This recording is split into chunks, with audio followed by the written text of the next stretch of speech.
Ya, baik, kita kuliah pada pertemuan kedua mata kuliah simulasi komputer ini. Sambil menunggu beberapa rekan yang lain dan Anda mempersiapkan diri supaya Anda ready, izinkan saya untuk memutar video yang tadi saya sampaikan ya di grup.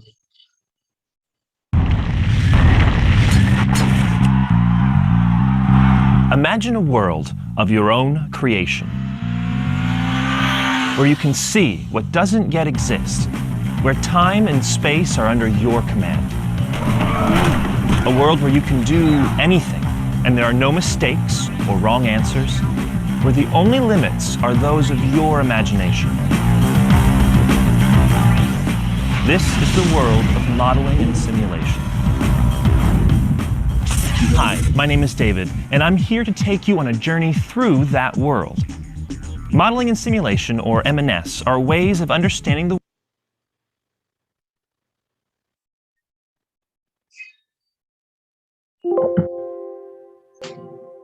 world around us through creativity and imagination. But what does that really mean? There are three main types of models: physical, mathematical, and process. A physical model is one whose physical characteristics resemble those of the item being modeled. In other words, it looks or feels like the real thing. It could be a toy plane, a statue, or the blueprints for a house. A mathematical model is one that uses mathematical symbols and relationships to describe something. You've all done graphs in math class, but it could also be a chemical formula or your baseball stats. The third type of model is the process model. It describes the steps we need to follow to get something done. This could be as simple as a to-do list, or for the computer types out there, a flowchart. With these three types of models, you can model basically anything: equipment, systems, environments, people, even behaviors. And they can be so cool to build. At McKinley Tech High School in Washington, D.C., students learn computer science, 3D modeling, and programming. So Rick, what I've seen here is pretty amazing, but it looks kind of complicated to me. So how do I begin to start learning about all of this? Actually, it's not that complicated. What you start off with is 3D modeling, learning how to make different spheres and things, and then it's just building upon that. The program called Maya, which we use, is pretty advanced. It's college level, but we found that children as young as 12 years old can learn. Students really get into their projects. While we were there, they showed us how they made their models lip sync. Well, right now, this is the program Rigman. We're practicing lip syncing and facial expressions, so that way, you have experience with modeling faces for animation. Well, can we see the guy talk? Yeah. All right. You're on my side of the armrest. We're not going to have problems, are we? Enthusiasm is all you need to learn modeling and simulation. So it's fun, it's interactive, and it actually opens up a lot of fields for job opportunities. From lip-syncing human figures to modeling oil rigs, students learn how to use models in real-world applications. Samantha wants to be a cartoonist. The skills she learns here will jumpstart her career. Say I'm making like a 3D cartoon. Okay. And I got to make the characters. So this program will be a big help to me because when you learn how to put everything together, it's like constructing the characters, no problem. Anyone can learn modeling and simulation. No matter what your skills are, there's a place for you. Just like there are three main types of models, there are three types of simulations: live, virtual, and constructive. A live simulation is one that involves real people operating real systems, like practicing golf or soldiers simulating military maneuvers. A virtual simulation is where real people operate simulated systems, like flight simulators or driving simulators. Constructive simulation is where simulated people operate simulated programs. People provide the input for the situation. It could be traffic, weather, or an explosion, and the simulation tells us what might happen. Let's take a look at the different ways simulations are used. This is Breakaway Limited, one of the world's premier creators of simulations. So Ed, we've been talking about simulations here, but you seem to call them serious games. What's that about? Well, serious game is the serious application of video game technology in a simulation. Breakaway creates simulations for real-world applications. One of their products, called Pulse, is a medical training simulation. Doctors are trained in a virtual environment to diagnose patients and perform surgeries. That's an example then of a virtual simulation. Yeah. So there's also constructive simulation. Do you make those as well? Yeah, we have a project called Incident Commander. It's about training individuals to work together in an emergency situation. Incident Commander is a virtual world with virtual people. By providing input to the simulation, for example, an explosion, it allows police, firefighters, and other emergency personnel to learn how to work together more effectively.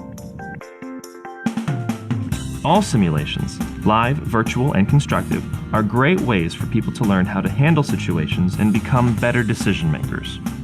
Letting people make mistakes in a virtual simulation allows them to make better decisions when they go out into the real world. Simulations also allow us to test ideas before committing to them. Making models and then seeing how they work in simulations allow us to make improvements more quickly, more safely, and for less money. Modeling and simulation is used everywhere you look. From movies to games to building cars and flying airplanes, the possibilities are endless. As we've seen, students are learning how to make their own models and simulate them to do whatever they want. The world of modeling and simulation is wide open, so no matter what your interests, there's a place for you.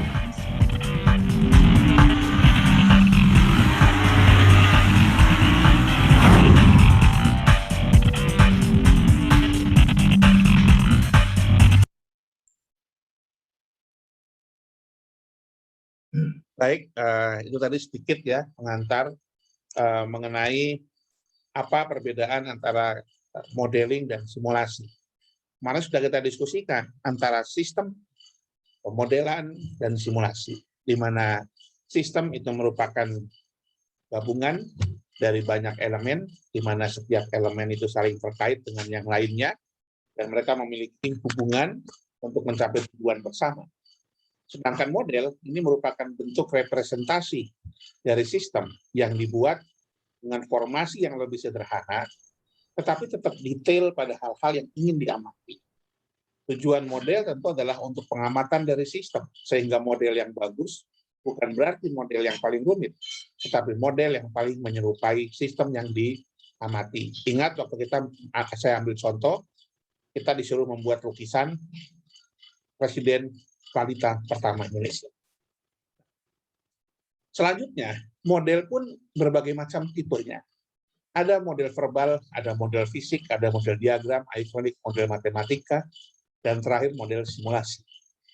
Jadi simulasi ini merupakan sebuah model yang dibentuk berdasarkan penggabungan antara model matematika, statistik, dan komputer, sehingga dapat menggambarkan sistem yang kita amati dan dapat memberikan analisis what if. What if itu artinya jika dan maka.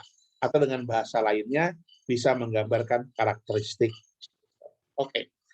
Sekarang kita masuk ke slide, ya, ke slide yang pertama, lumayan pengantar, kita masuk sekarang. Sebentar. Kita akan bawa.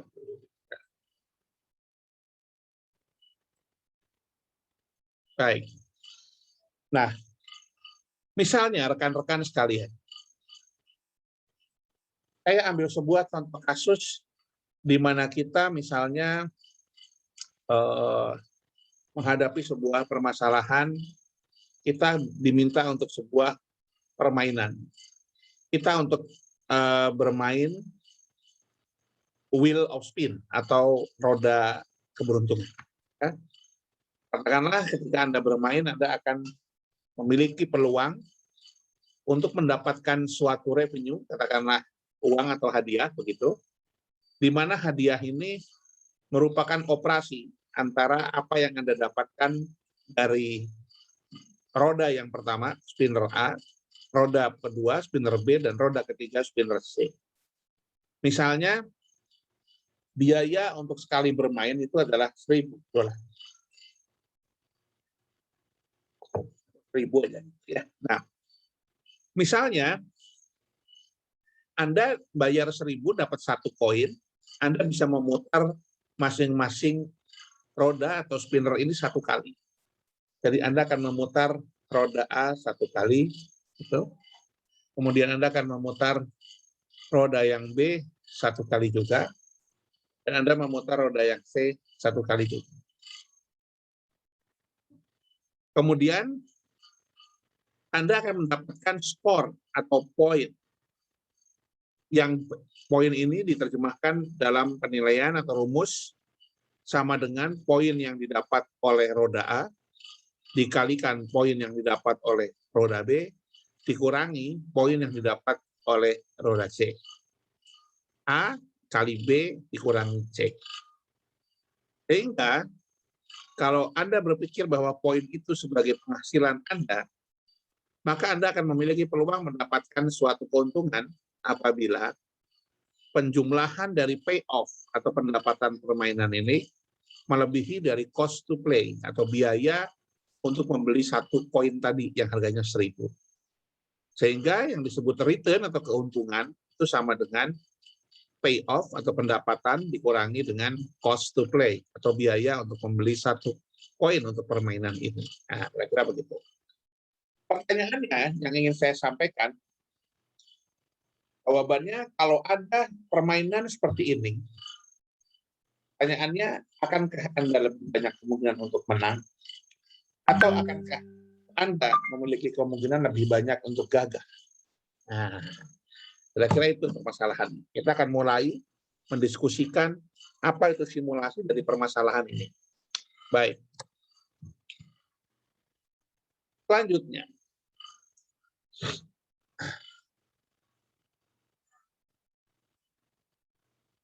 kalau misalnya Anda memiliki uang yang sangat banyak dan waktu yang tidak terbatas untuk bermain hal ini, maka untuk mengetahui apakah Anda untung atau tidak, bakal menang atau tidak, Anda bisa melakukan permainan ini berkali-kali.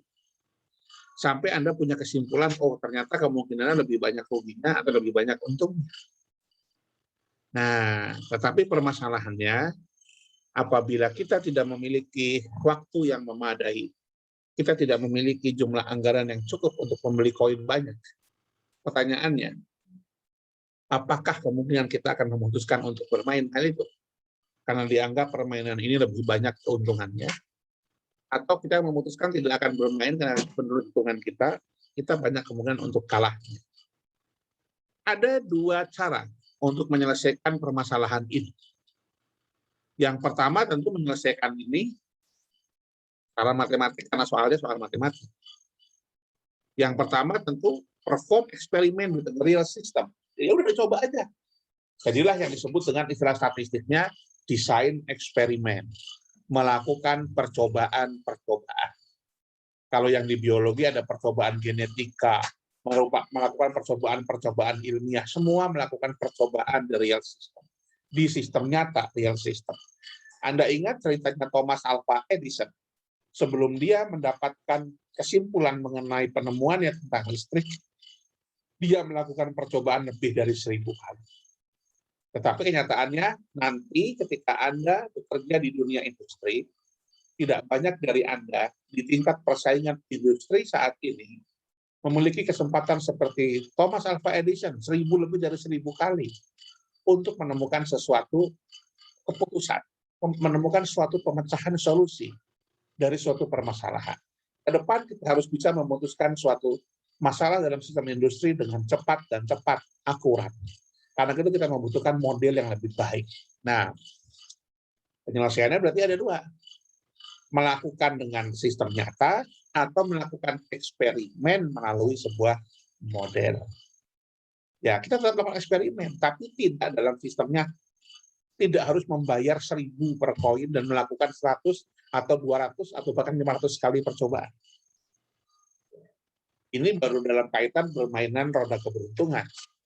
Kalau Anda sebagai pilot pesawat tempur, apakah Anda harus menggunakan pesawat tempur yang asli? Tidak. Kita bisa menggunakan model atau representasi dari situ. Oke. Sekarang kita perhatikan bagaimana model ini diselesaikan, sistem ini, permasalahan ini diselesaikan menggunakan model matematika atau rumus. Ya. Statistik itu bagian dari model matematika karena isinya juga sama, dia rumus.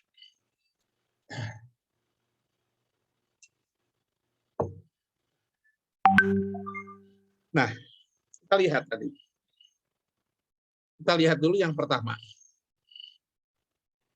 Dia dibagi menjadi 10 bagian. Ya, 10 bagian. Berarti kemungkinan munculnya angka 1 itu 1/10. Ini untuk yang A ya, roda A.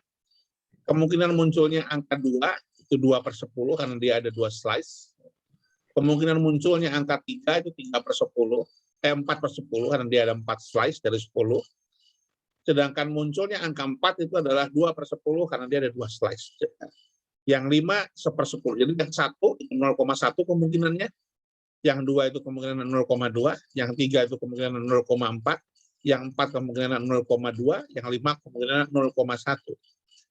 Begitu juga yang B. Kita lihat di mana distribusi probabilitasnya. Di sini juga sama, ada 10 bagian, 10 slice. Poin 400 kemungkinannya berapa? 2/10 atau 0,2. Mendapatkan angka 500 kemungkinannya adalah 0,4 karena dia ada 4 slice. Mendapatkan poin 600 di roda B kemungkinannya adalah 0,3 karena ada 3 slice.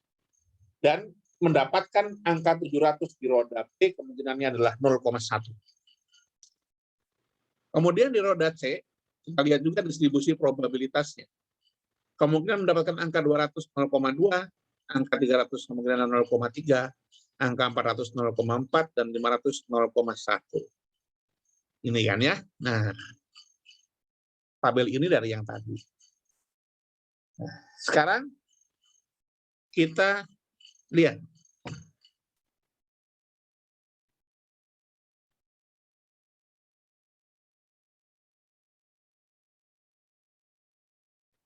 Satu kemungkinannya adalah 0,1/10. 2 kemungkinannya 2/10. 3 kemungkinannya 4/10. 4 kemungkinannya 2/10. 5 kemungkinannya 1/10. Dikalikan. 1 kali 0,1, 0,1. 2 kali 0,1, 2 kali 0,2 jadi 0,4. 3 kali 0,4, 1,2. 4 kali 0,2, 0,8. 5 kali 0,1, 0,5. Ini kalau dijumlahkan ke bawah, dapatnya 3. Artinya apa, Mas Mbak? Artinya, roda B ini, kalau Anda putar dalam jumlah yang banyak dan sering, maka kemungkinan rata-rata itu adalah angka 3 yang keluar. Rata-rata, ya. Jadi rumusnya begini. Kalau diputarnya banyak. Kalau diputarnya 1 ya nggak bisa. Angka 3 cuma berapa kemungkinannya? Angka 3 cuma kemungkinan 4/10 kalau Anda putarnya 1 kali. Tapi kalau Anda putar banyak, maka rata-rata akan muncul angka 3. Dengan cara yang sama, didapat juga untuk roda B, secara rata-rata ini dijumlahkan akan dapat angka 530. Kalau diputarnya sering dan banyak akan dapat angka 530 rata-rata. Sedangkan roda C kalau diputar dalam jumlah yang banyak rata-rata akan dapatkan angka 340. Nah, dari angka roda A itu ekspektasinya adalah angka 3. Sedangkan untuk roda B ekspektasinya adalah di 530 dan roda C ekspektasinya adalah 340. Berarti berapa dong pendapatan kita kemungkinannya? Nah, inilah rumusnya. Tadi payoff-nya atau pendapatannya adalah roda A dikalikan B dikurangi C. Lalu keuntungan kita tentu biaya untuk bermain, harga koinnya tadi dikurangi dengan payoff-nya. Tadi kita bilang A-nya kemungkinannya 3, B-nya 530, dan C-nya 340. Kemungkinannya akan mendapatkan 1.250. Expected return 1.250 dikurangi 1.250, berarti masih untung. Apa maknanya?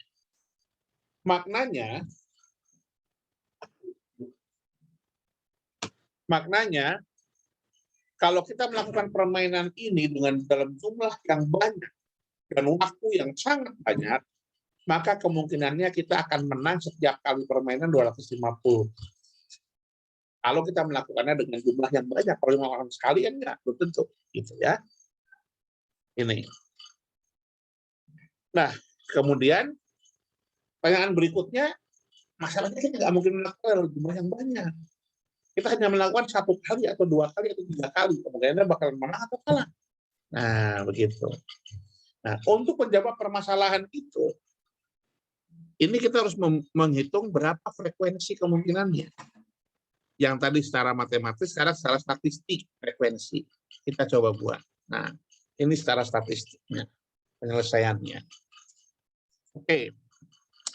Sebagai contoh, tadi spinner A angka 3 itu berapa? 4/10 ya, angka 3 itu. Karena ada 4 slice. Angka 3 4/10. Kalau spinner A-nya 3, spinner B-nya kemungkinan bisa 400, 500, 600, 700. Jadi kemungkinan adalah kalau A-nya 3, B-nya 5, C-nya 2. Yang ini 4/10, yang B ini 4/10, yang C 500 ini 2/10. Maka probabilitasnya dikalikan 0,4 kali 0,4 kali 0,2. Jadi 0,03. Ini kemungkinannya. Kalau kemungkinan ini yang didapat, pendapatannya segini. Tapi kan ini berarti banyak. Hanya tidak hanya 3. Kalau 1 gimana? 1 D-nya nyabang lagi 5, C-nya nyabang lagi. Terus semua kemungkinannya kita cari. Akhirnya dapatlah seperti ini kemungkinannya. Sehingga kita tahu range-nya menurut statistik ada sampai dengan minus 1.100 dan paling tinggi kita akan mendapatkan 2.300. Ini. Minus 1.100 sampai dengan 2.300. Tetapi kalau kita lihat mana yang lebih besar nilainya, maka semua kemungkinan ini akan kita buatkan histogramnya. Setelah dilihat histogramnya, ternyata histogramnya tidak pas seperti lonceng. Tidak pas seperti lonceng distribusi normal, tetapi agak cenderung ke kiri. Nah, atau dalam bahasa statistik, skewness-nya negatif. Artinya, kalau skewness-nya negatif cenderung ke kiri, maka sebenarnya kemungkinannya akan lebih sering yang tidak mendapatkan atau yang mendapatkan. Jawabannya lebih sering yang tidak mendapatkan.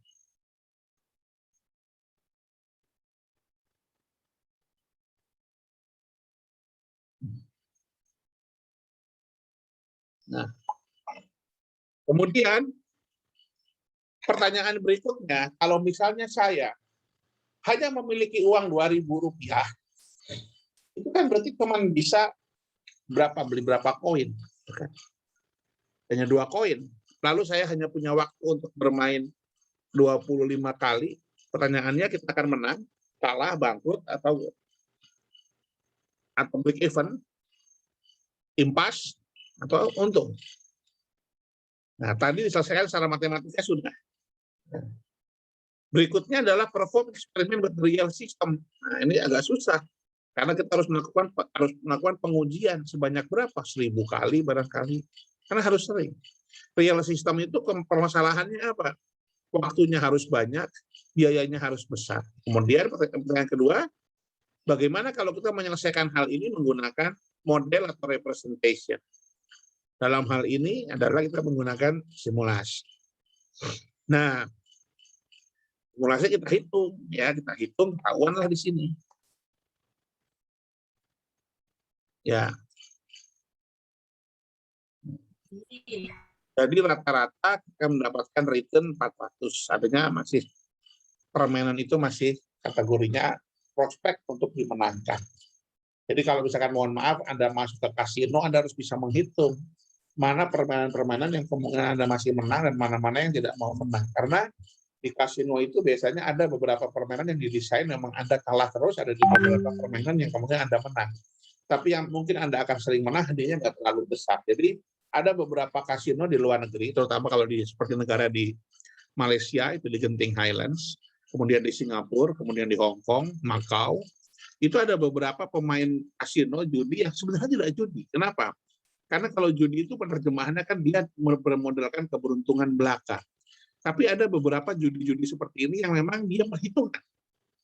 Untuk permainan-permainan yang kemungkinan dia kalah lebih besar, dia tidak akan bermain. Tetapi kalau dia kemungkinan menangnya lebih besar, dia akan bermain di situ. Jadi ada beberapa pemain yang sifatnya cerdas. Ya. Pemain yang sifatnya cerdas. Bisa menghitung. Nah, itu contoh sedikit. Nah, sekarang Saya masuk ke slide berikutnya.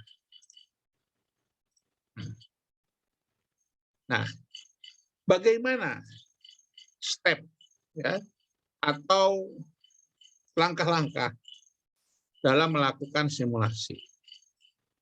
Model classifications and step of simulation study. Oke. Kemarin sudah dijelaskan pada saat pengantar bahwa simulasi itu merupakan proses imitasi atau proses representasi, proses yang berusaha menyerupai. Menyerupai dari apa? Menyerupai dari perilaku atau operasional dari sebuah sistem nyata. Baik itu merupakan proses yang dia berubah setiap waktu. Sistem over time. Dan simulasi ini merupakan sebuah model atau metode untuk memahami dan merepresentasikan serta memecahkan permasalahan sistem yang sifatnya kompleks. Maksudnya kompleks di sini apa? Kompleks itu sistem yang terdiri dari banyak elemen, ya. Jadi dari banyak elemen. Jadi kalau Anda melakukan simulasi terhadap sistem yang tidak banyak elemennya, wah nggak bagus. Ya, kenapa? Karena tidak bernilai guna cukup besar. Anda melakukan, Pak, judul saya punya penelitian judulnya penerapan simulasi komputer untuk penentuan penentuan waktu optimal, Pak, dalam pelayanan selele atau antrian tapi hanya satu antrian. Itu nggak bisa, bukannya nggak bisa dibuat. Cuman ibaratnya Anda berusaha mau membunuh nyamuk tapi menggunakan bom. Jadi overkill, kalau bahasa Inggrisnya overkill. Jadi kita harus tahu kalau Anda simulasi ya sistemnya yang agak canggihan dikit dong. Jangan pecel lele gitu ya, atau preksu, atau misalnya ayam geprek gitu, agak kompleks dikit. Ya karena sistem kompleks yang dia cocok, bukan sistem sederhana. Apa contoh sistem kompleks itu? Perusahaan yang ada multi channel, multi fase. Atau misalnya supermarket, tapi bukan cuma tellernya, pengaturan raknya. Kalau raknya diatur, maka ada ada jarak yang berbeda-beda ketika orang mau ke kasir. Bagaimana jaraknya? Pengaturan susunan lalu lintas, jalan searah mana, jalan searah bagaimana. Lampu merah harus menyalanya berapa, yang utara selatan berapa detik, hijaunya berapa lama merahnya, yang barat ke timur berapa lama, sehingga bisa ideal panjang antriannya sama semua. Antara yang 4 cabang itu bisa menggunakan simulasi. Nah, kemudian simulasi ini merupakan sebuah proses dalam merancang model dari sistem nyata dan melakukan eksperimen. Nah, simulasi komputer kelebihannya, ketika Anda sudah berhasil membuat simulasi komputer yang valid, maka kita bisa melakukan uji coba desain-desain pengembangan pada model komputer itu, bukan pada sistem nyatanya. Saya ambil contoh kemarin adalah Football Manager. Ketika Anda sudah menangani suatu Football Manager sebagai klub, misalkan klub Liverpool atau MU, ada Ronaldo sekarang, Anda bisa melakukan coba-coba. Kalau Liverpool biasanya pakai berapa? Biasanya Liverpool itu pakainya adalah 4-3-3, ya kan? Di depannya Firmansyah, di tengahnya ada Henderson, Wijnaldum, sama Miller. Belakangnya ada Alexander Arnold, ada Robertson. Kemudian ada yang dari Belanda itu siapa namanya, back-nya itu yang kemarin waktu Piala Dunia cedera itu, Piala Eropa cedera itu. Siapa back Belanda itu yang di Liverpool? Van Dijk. Nah, itulah. Biasanya 4-3-3. Tapi Anda bisa mencoba dengan simulasi. Itu kalau Liverpool dimainin sama 4-4-2 atau 4-5-1. Atau 4-3-2-1. Kayak gimana? Tetapi uji cobanya di komputer itu aja, nggak perlu langsung ke lapangan nyuruh pemain-pemainnya ganti, dicoba dulu di situ. Ya kan, misalnya suatu ketika Muhammad Salah sama Firmino-nya cedera, gimana? Cuman satu orang di depan, ada Sadio Mane aja, paling digabungin sama siapa? Oh, sama si Jota, kalau Jotanya main, ya ada coba-coba. Kalau di pabrik gimana kira-kira? Pak, kalau mesinnya saya tambah 1 gimana? Kalau mesin bubuknya saya kurangi gimana? Kalau mesin ini saya ganti dengan yang manual seperti apa? Kalau di bandara udara gimana cara ngaturnya? Butuh berapa server, Pak? Butuh berapa petugas untuk melayani check-in bandara, counter tiket check-in? Kalau di supermarket butuh berapa kasir pada saat-saat ramai? Kalau pagi berapa, siang berapa, sore berapa, tanggal muda, tanggal tengah tua, tanggal tua banget berapa hasilnya? Apakah sama apa berbeda? Kalau di jalan raya di lampu merah, Anda bisa ngatur. Bagusnya lampunya merah itu setiap berapa menit sekali, kalau pas jam ramai apa jam sepi. Itu hal-hal kayak gitu, itu bisa Anda uji coba di depan komputer, tidak harus menguji coba pada sistem nyata. Setelah kita melakukan conducting eksperimen ini secara berkali-kali di depan komputer sampai kita mendapatkan satu skenario yang paling sesuai dengan tujuan pengamatan kita terhadap sistem, baru kita implementasikan. Sekarang kita ambil contoh. Anda sudah ngambil PTLF atau belum ya? Tata fasilitas, apa sedang? Sedang, Pak. Pak. Nah, oke. PTLF itu ada banyak metodenya. Ada craft, ada block plan, ada apa lagi? ABC, terus ada apa lagi? Misalnya beberapa metode ya. Kemudian pertanyaannya lebih bagus yang mana antara tata letak yang menggunakan craft sama block plan? Nah, itu menguji cobakannya apa Anda langsung mau mengubah stasiun-stasiun proses yang di pabrik itu langsung diubah-ubah diganti sunannya, kan nggak berani, resikonya terlalu besar. Caranya kita buat modelnya menggunakan komputer atau simulasi. Oke, nah kemudian ya gampangnya gini lah, sebuah flight simulator dalam sebuah PC komputer ini merupakan memodelkan beberapa aspek dalam komputer. Jadi Anda tahu kalau Anda tekan flap wings, maka pesawatnya akan miring kanan atau miring kiri. Kalau Anda injek throttle atau afterburner, pesawatnya akan lebih kencang dan sebagainya. Jadi ini merupakan salah satu model yang disebut tadi what if. Kalau saya ginikan gimana, kalau saya gitukan gimana. Sama ketika Anda bermain game simulator. Dan flight simulator, walaupun dia mahal, tetap lebih murah daripada pesawat sungguhan. Gitu ya. Anda bisa bayangkan untuk training bukan cuma pilot, nahkoda kapal tanker ya, yang bawa minyak itu dikemas lah, gede banget kan kapalnya, kapal kargo tanker dikemas tuh. Kalau dia parkir ke pelabuhan gimana? Kan harus tetap mepet sampai 20 cm. Pertanyaan saya, itu nahkodanya gimana cara kendaliin kapal? Kalau pakai training gimana? Langsung pakai kapal untuk simulator? Nggak mungkin pakai kapal, mesti pakai simulator. Bagaimana markirkan kapal seberat ratusan ribuan ton ke pinggir dermaga mepet. Sempit lagi, nggak mudah. Bagaimana kapal bisa melewati kanal, terusan. Di dunia banyak terusan Panama, terusan Suez, kemudian ada beberapa terusan yang lain. Yang terkenal dua itu ya, Panama, istilahnya apa, kanal ya, dan Suez kanal. Itu ada tekniknya, dan itu tidak menggunakan kapal beneran. Untuk pendidikan si nahkodanya dia menggunakan simulator. Oke, nah kemudian pertanyaannya adalah kapan kita menggunakan simulasi? Sistemnya itu harus berubah setiap waktu. Kalau sistem berubah setiap waktu, sepanjang waktu, inilah yang disebut dengan dynamic system, sistem yang sifatnya dinamis. Dan sistem ini sifatnya juga acak. Acak itu tidak ada pola atau randomness. Kita akan bicara mengenai randomness pada pertemuan-pertemuan yang akan datang. Tetapi intinya sistem yang cocok dimodelkan dan digunakan simulasi sebagai alat untuk pemecahan permasalahannya itu adalah sistem yang setiap waktunya berubah. Sistem di perusahaan, di pabrik, sistem produksi setiap saatnya berubah. Tapi kalau sistem seperti yang misalnya tidak sering ada perubahan, nggak cocok dengan simulasi. Contohnya apa sistem tidak sering ada perubahan? Ya, misalnya. Ya, misalnya kalau kita lihat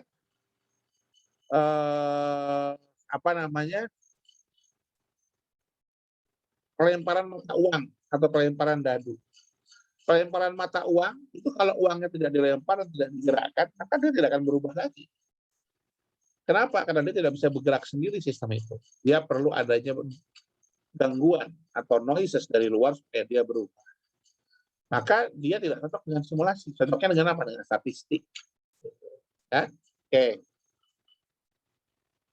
Nah, memodelkan sistem yang kompleks secara teoritis membutuhkan banyak simplifikasi, karena itu simulasi merupakan salah satu media yang sangat sesuai. Nah, kemudian di sini, ini baru masuk ya. Nah, simulasi itu ada beberapa tipe atau jenis simulasi. Ini ada pembedaan-pembedaannya. Yang pertama, simulasi ini bisa dibedakan berdasarkan tadi jenis sistemnya, jenis perubahan sistemnya. Apakah sistemnya modelnya statis, apa yang sistemnya dinamis. Sistem statis itu adalah sistem yang kalau tidak ada gangguan dari lingkungannya, dia tidak akan berubah. Kayak tadi pelemparan mata uang atau misalnya pelemparan dadu. Itu kalau dari sistem yang nggak ada yang berubah, akan dia berubah. Anda melempar mata uang, jatuh di pantai, kalau Anda nggak ngapa-ngapain uang itu, Anda diamkan saja, maka insya Allah sampai 1000 tahun lagi dia masih ada di situ. Kecuali ada gangguan, ambil anak kecil dilempar, atau ada gempa bumi kesapu pagi-paginya, baru dia berubah sistemnya. Tapi itu kan gangguan dari lingkungan. Kita ingat kemarin bahwa lingkungan itu bukan bagian dari sistem, tapi bisa mempengaruhi. Ada gangguan. Itu yang disebut dengan sistem statis. Tapi kalau sistem yang sifatnya dynamic, itu berbeda. Sistem itu akan cenderung berubah terus, kecuali kalau ada gangguan, dia tidak berubah. Kembalikan, misalnya apa? Anda ingat kan, waktu Anda SMA, ada hukum kekalahan energi. Barang yang diam maupun cenderung bergerak, itu akan cenderung, barang itu kan cenderung tetap bergerak atau tetap diam, sepanjang resultante gaya yang terjadi pada benda itu 0. Kalau Anda bicara benda di hampa udara, kalau dia sudah ada tekan bergerak, dia akan pernah berhenti kalau ada yang menekan dari arah yang berlawanan. Tapi kan kalau di lantai saya dorong benda berhenti, karena ada gaya gesekan dan itu berlawanan arah dengan gaya dorongannya. Jadi benda itu berhenti. Tapi yang disebut sistem dinamis itu, dinamis di sini adalah konteks sistem. Ketika sistem itu sudah berjalan, dia tidak akan berhenti kalau nggak ada gangguan. Contohnya apa? Populasi. Populasi manusia di bumi ini, begitu Adam dan Hawa masuk ke bumi, maka sejak itu populasi di bumi bertambah terus sampai sekarang. Tidak akan mungkin berkurang. Pasti bertambah. Yang disebut dinamis. Kecuali ada gangguan. Gangguannya apa? Bencana alam yang sangat besar, pandemi yang merajalela, perang yang sangat besar sehingga korban manusia cukup banyak, atau ada kiamat kecil seperti meteor yang jatuh ke bumi melumpuhkan sampai separuhnya. Maka dia akan berkurang atau diam. Diam itu artinya jumlah penduduknya nggak bertambah. Tapi selama dia nggak ada apa-apa, dia kan bertumbuh terus. Yang disebut dengan dynamic. Sama juga begitu, masyarakat, sistem sosial. Begitu ada masyarakat, dia pasti akan berkegiatan ekonomi, akan ada transaksi ekonomi selama ada masyarakat. Jadi sekarang bagaimana kalau kita mau menumbuhkan ekonomi? Buat pemukiman, buat masyarakat, buat hubungan antara komunitas, buatlah jalan. Kenapa? Karena ada komunitas ini punya kelebihan A dan B, ada komunitas lain yang punya kelebihan C, D, dan kekurangan A dan B. Maka kelebihan kekurangan ini akan saling bersinergi, bertukar, barter, perdagangan itu ada. Syaratnya harus ada yang mengkoneksikan. Nah, inilah yang disebut dengan dynamic system. Proses produksi, sistem produksi juga begitu. Sekali pabrik itu berjalan, ini akan jalan terus, kecuali dipecah-pecah karena jam kerja. Ya. Tapi pada prinsipnya, pabrik ini akan jalan terus, soalnya dipaus berdasarkan jam kerja. Sampai sore paus dulu, dilanjut lagi besok pagi, sampai sore lagi berhenti, paus lagi, sepertinya lanjut lagi. Tapi principally, itu adalah dynamic system, atau sistem yang berubah terus. Nah, kemudian yang kedua, model atau simulation model atau model simulasi juga bisa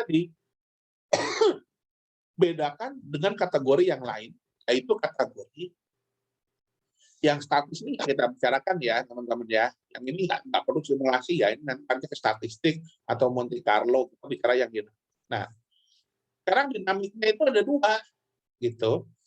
Bagaimana dia berubah sepanjang waktunya itu, bagaimana jenis perubahannya. Nah, perubahannya itu ada yang sifatnya probabilitasnya diketahui, ada yang sifatnya probabilitasnya tidak diketahui. Maksudnya apa, Pak? Probabilitasnya diketahui dan probabilitasnya tidak diketahui. Sekarang saya tanya. Kalau Anda melempar mata uang, ada dua muka, gambar dan angka. Berapa kemungkinannya muncul gambar? 50%. Berapa kemungkinannya muncul angka? 50%. Dadu ada 6 bagian, ada 6 muka. Berapa kalau Anda lempar dadu kemungkinan muncul mata angka 1 dadu? 1/6. Angka 2, 1/6. Angka 3, 1/6. Angka 4, 1/6. Angka 5, 1/6. Angka 6, 1/6. Probabilitasnya diketahui. Walaupun kalau sekarang Anda lempar bakal muncul apa belum tahu. Walaupun kalau Anda lempar sekarang Anda belum tahu bakal muncul apa, tapi Anda tahu probabilitasnya. Itu yang disebut dengan deterministik. Deterministik itu yang diketahui probabilitasnya. Kalau angkanya yang muncul yang disebut sebagai sistem state, ya, keadaan sistem. Keadaan sistemnya munculnya kayak apa kita nggak pernah tahu. Tetapi probabilitasnya kita tahu. Ini yang disebut dengan deterministik. Ada lampu merah, Anda mobil masuk lampu merah, ada 2-3 tabrak ya, ke kiri, ke kanan, dan terus. Kan Anda tahu bahwa mobil ini kemungkinannya kalau ke kiri, ke kanan, dan terus. Kemungkinannya ya mungkin sepertiga kemungkinannya. Tapi kalau sekarang ada mobil satu jalan, dia mau kemana ya? Anda belum tahu. Tapi saya tahu ada kemungkinannya kalau nggak terus, kiri, ya kanan. Nah, itu yang disebut dengan deterministik. Kemungkinannya jelas. Yang jelas kemungkinannya. Kejadiannya sendiri belum jelas, tapi kemungkinannya jelas. Paham ya? Anda jatuh cinta sama seorang gadis yang laki-laki, kalau Anda mau menyatakan cintanya, kemungkinannya kan cuma 2, terima atau tolak. Gitu aja, kan? Tapi kan belum tahu hasilnya apa. Tapi jelas kemungkinan itu ada. Dan setiap Anda bisa mendefinisikan kemungkinan, kita bilang sebagai deterministik. Bukan kepastian, lain. Determinis itu pasti, Pak. Bukan pasti. Yang pasti kemungkinannya. Jadi nggak pasti. Yang pasti kemungkinannya, yang pasti probabilitasnya. Nah, gitu. Lalu dengan stokastik apa bedanya? Stokastik itu probabilitasnya aja kita tahu lah. Contohnya, berapa kemungkinannya pertumbuhan ekonomi tahun depan bisa 20%? Aduh, nggak tahu, berat. Jadi stokastik itu perubahannya juga belum tahu gimana, dan kemungkinannya seperti apa, setiap alternatif kejadiannya juga kita belum tahu. Kalau deterministik, alternatif kejadiannya sudah tahu kemungkinannya, tapi kita belum tahu yang pasti yang mana. Gitu. Nah, ini yang disebut deterministik. Deterministik bahasa lainnya adalah probabilistik. Karena ada tingkat kemungkinannya. Namanya tingkat kemungkinan belum pasti dong, tapi kita tahu kemungkinan. Nah, sekarang tugasnya kita dalam konteks simulasi atau pemeliharaan ini adalah bagaimana kita dapat mengurangi kestokastikan dan meningkatkan deterministik. Jadi kita bagaimana kita meningkatkan probabilitas itu supaya lebih mudah. Nah, yang ketiga, simulasi ini juga bisa dikategorikan bentuk perubahannya itu sebagai perubahan yang diskrit atau kontinu. Maksudnya apa ini? Perubahan sistemnya diskrit atau kontinu itu maksudnya apa? Perubahan diskrit itu kalau berubahnya tidak setiap waktu, tetapi hanya pada saat poin waktu-waktu tertentu. Kalau kontinu itu berubahnya sepanjang waktu. Saya ambil contoh. Kontinu itu bahasa lainnya diskrit atau kuanta atau kuantum. Jadi kalau Anda pernah belajar fisika, yang disebut mekanika kuantum, itu artinya mekanika diskrit, bukan rumit, lebih rumit. Yang rumit itu kan kontinus, bukan yang diskrit. Contohnya diskrit itu apa, Pak, pembedaannya? Oke, saya yakin ini ya, diskrit dan kontinus. Anda berdua sama-sama punya petugas ngosongin kamar mandi, ngosongin bak mandi, di 2 bak mandi yang berbeda. Bak mandi A dan bak mandi B. Bak mandi A itu ternyata lubang di bagian bawahnya itu sudah macet, ngumpet, nggak bisa dibuka untuk kosongin air. Jadi Anda harus mengosongin air di bak mandi itu menggunakan cinduk atau menggunakan ember. Sedangkan bak mandi yang B, lubang di bagian bawahnya masih bisa dibuka sehingga airnya dibuka dan dibuang. Oke, nah Anda perhatikan, lalu saya buat grafik. Anda bayangin ini. Anda bayangin dulu, saya nggak apa namanya, nggak, ini saya kasih gambar begini. Oke, nah yang diskrit itu bentuknya bakalan begini.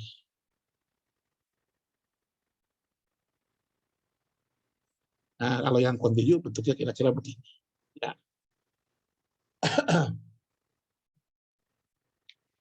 Yang diskrit, gitu ya.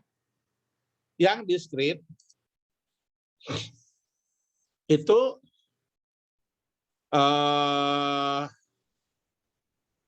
Anda ngosonginnya pakai ember kan simak itu. Jadi pada saat Anda ngosongin pakai ember, airnya debit ini di sini debit airnya nggak berkurang. Begitu Anda buang, berkurang 1 ember. Lalu Anda ambil lagi ember, terus lagi ambil 1 ember dibuang, turun lagi 1. Tapi turunnya ada bertahap tergantung kapan embernya Anda angkat. Jadi ada jeda waktu, di sini sini debit air. Tapi kalau pakai keran yang di bawah dibuka, turunnya akan bentuk seperti ini. Lama-lama kok lebih sedikit Pak turunnya, iya, karena lama-lama airnya tinggal dikit. Jadi ketika buang 1 ember nggak penuh lagi. Isinya tinggal 1/4 ember, 1/3 ember, terus semakin 1/5, tapi jadi ada kecil, limit mendekati 0. Tidak akan 0. Sampai akhirnya kalau perlu, udah embernya nggak bisa masuk lagi, pakai lap, pakai anduk, diperes. Ya ambil diperes baru bisa kering. Yang bawah juga sama, dia turun terus. Inilah yang disebut diskrit, ini yang disebut kontinu. Itu perbedaannya, ya jelas saya rasa.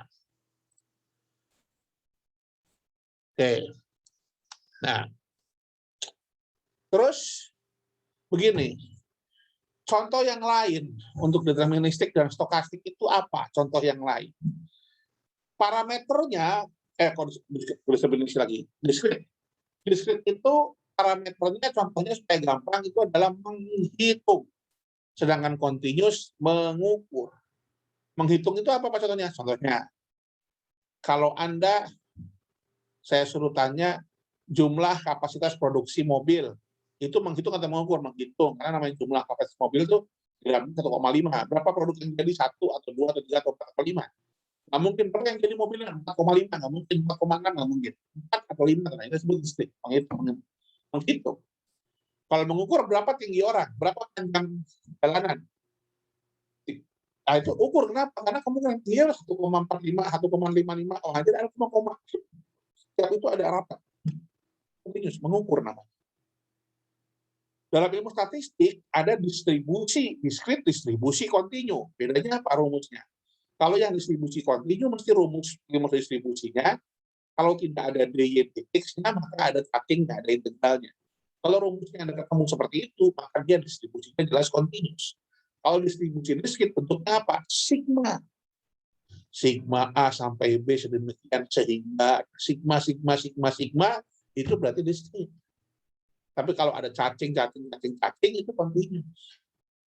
Jadi kalau ada soal di bawah ini adalah distribusi yang diskrit kecuali, nah Anda cari aja distribusi yang rumusnya cacing apa?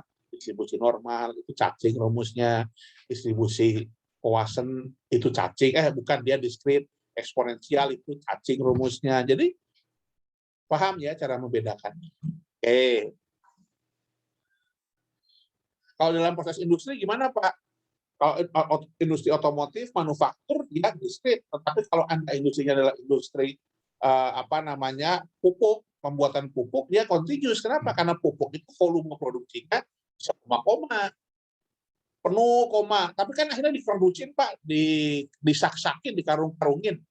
Iya, karungnya itu diskrit, tapi pupuknya sendiri kan tidak. Air minum, pupuk, terus semen, minyak bumi, bensin itu continuous yang disebutnya industri proses. Tetapi kan juga pupuk kan ada disak-sakin, dikarungin, bensin ada dikasih galon-galon. Kalau oli dikasih juga kaleng-kaleng, jadinya kan diskrit Pak. Betul, kalengnya diskrit, galonnya diskrit, karungnya diskrit, tapi isinya kan enggak. Nah, sehingga kesimpulannya, proses packaging itu adalah proses yang sifatnya mendeskripsikan sesuatu yang continuous. Itu yang disebut dengan packaging. Dengan kata lain, semakin packagingnya semakin kecil, semakin kontinu. Semakin packagingnya semakin besar, semakin diskrit. Packaging ini dalam ilmu industri disebut sebagai apa? Batch, pengelompokan, penggabung. Jadi packaging ini merupakan discreting continuous process. Itu contohnya adalah packaging. Tapi ada nggak sebaliknya pengkontinusan sesuatu yang diskrit? Ada peleburan. Contohnya apa? ada ingot aluminium dimasukkan ke dalam tanur tinggi dibakar. Itu masuknya diskrit, keluarnya udah continuous karena cairan. Oke, paham ya? Oke, lanjutkan. Nah, tadi sudah dibahas statik dan dinamis, nggak akan saya ulangi. Tadi juga sudah dibahas statik, jadi nggak akan saya ulangi juga. Diskrit dan kontinu juga sudah, ya. Tapi ini dalam bahasa Inggrisnya. Nanti Anda silakan pelajari, Anda hafalkan. Tapi kurang lebih seperti tadi lah. Nah, kemudian apa aplikasinya nih simulasi ya? Banyak lah ya, bisa untuk manajemen di perbankan, bisa juga untuk prosedur improvement, bisa juga tadi disebutkan dalam video ya, bisa untuk sport science, untuk game, untuk juga desain film, animasi, untuk rig tadi disebutkan untuk masalah pembangunan suatu rig itu apa bahasanya, kilang ya, kilang minyak dan lain sebagainya. Hampir semua untuk olahraga, golf, terus juga sebutkan dari banyak lah contohnya semua. Nah, kemudian juga simulasi ini bisa kita gunakan untuk mendesain sesuatu kebijakan, prosedur yang lebih baik bagaimana. Oke, saya rasa itu ya hal-hal yang apa namanya. Nah, ini langkah-langkah simulasi penting ya. Tapi sebelum saya masuk ke sini, saya mau putar satu video lagi, jadi tolong diperhatikan. Sebentar.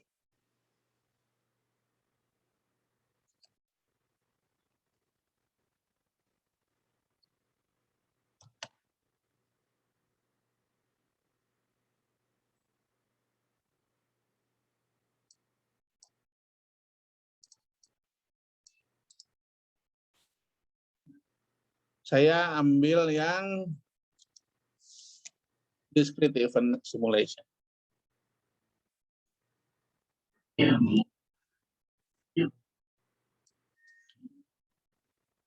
Oke, sebentar saya close dulu.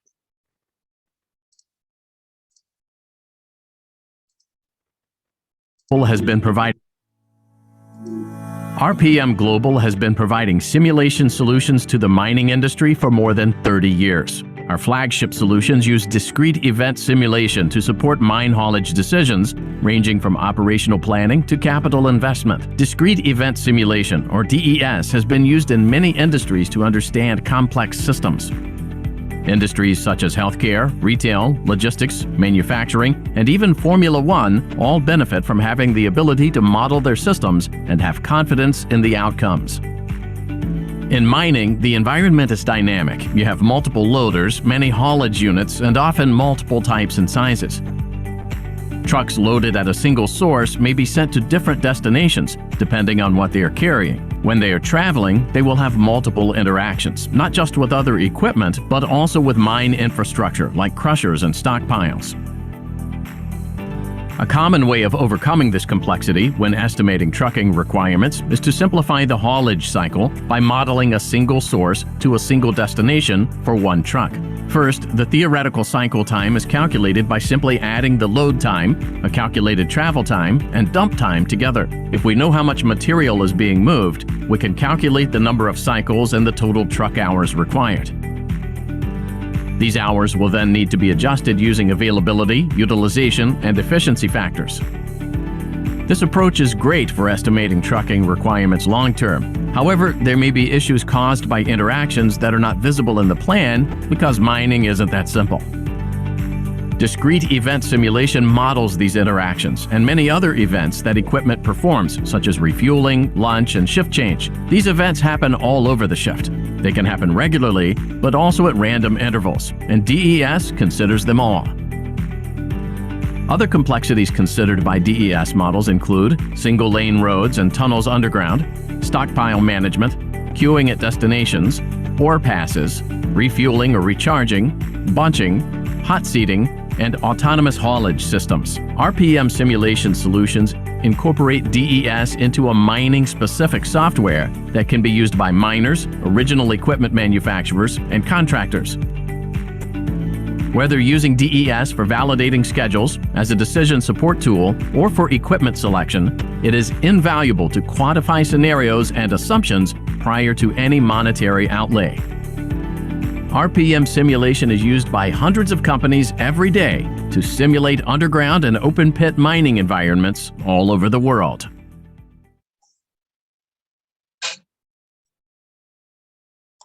Oke, tadi itu merupakan contoh aplikasi, ya. Sebentar ini masih ada ini. Tadi saya melakukan contoh aplikasi discrete event simulation dalam bidang mining, ya. Dalam bidang manufaktur banyak sekali, nanti kita akan bicara lebih jauh. Tapi intinya bahwa yang akan kita pelajari pada mata kuliah ini adalah simulasi yang jenisnya discrete event. Jadi kalau kita bicara kembali ke materi yang tadi, Pak, jadi yang dibicarakan dalam mata kuliah kita simulasi yang jenisnya apa? Dalam mata kuliah kita, yang kita bicarakan adalah simulasi yang sifatnya dynamic, stokastik, dan discrete. Oke? Dynamic, stokastik, dan discrete, serta deterministik juga. Yang deterministik disebut sebagai Monte Carlo simulation, kita akan bicara itu next week. Tetapi ada dua, ada Monte Carlo, ada discrete event. Discrete event itu adalah sifatnya dynamic, stokastik, dan discrete. Dengan Monte Carlo, dynamic, deterministik, dan discrete. Yang satu enggak, ini urusan statistik karena hanya probabilitas. Kalau continuous, Pak, continuous juga kita nggak akan pelajari. Yang continuous ini nanti kita akan belajar kalau Anda mengambil mata kuliah pilihan sistem dynamics. Jadi ada beberapa hal yang harus kita pisahkan. Jadi yang kita pelajari itu adalah simulasi yang karakteristik perubahan sistemnya dinamis, lalu bagaimana sistem itu berubah, bisa deterministik yang disebut sebagai Monte Carlo, atau yang stokastik disebut sebagai discrete event, bukan stokastik gitu ya, kemudian discrete event, lalu jenis perubahannya tentunya adalah discrete yang stokastik. Ya, begitu. Jadi itu tipenya ya yang kita pelajari dalam mata kuliah ini. Saya rasa itu secara umum materi untuk hari ini. Kalau ada yang ingin ditanyakan dulu, saya persilakan. Sebelum nanti saya akan sedikit berikan untuk minggu depan, juga ada materi nanti saya akan berikan di grup untuk persiapan di perkuliahan minggu depan. Kita akan mendiskusikan masalah Monte Carlo dan elemen-elemen dari simulasi. Silakan kalau ada yang mau bertanya, silakan. Saya persilakan. Sudah buat kelompok ya? Sudah buat kelompok ya?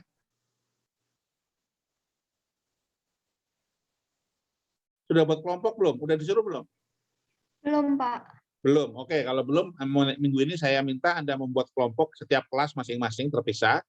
Jumlah kelompoknya 4 atau 5. Jadi paling sedikit 4 orang, paling banyak 5 orang. Setiap kelas saya mohon ada ketua kelasnya. Minggu depan saya minta setiap ketua kelas mengumpulkan daftar nama kelompoknya melalui WA grup masing-masing kelas saja. Jadi ada kelompok 1, kelompok 2, kelompok 3, dan nama-namanya, nama dan NIM-nya. Nanti minggu depan sudah ada mulai penugasan. Silakan yang mau bertanya, saya persilakan.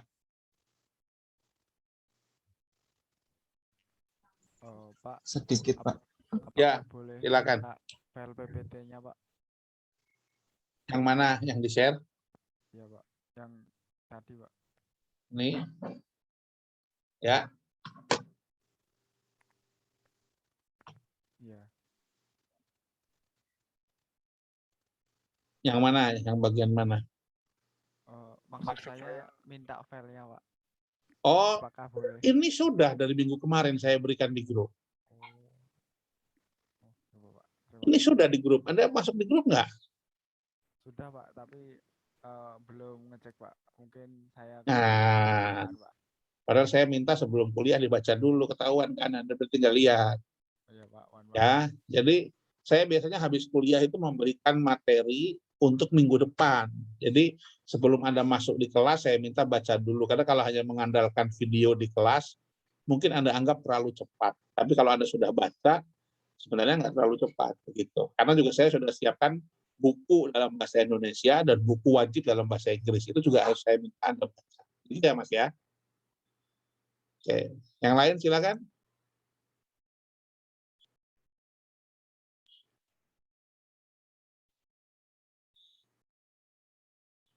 Masih ada yang bertanya? Saya persilakan. Tuh ada yang raise hand tuh.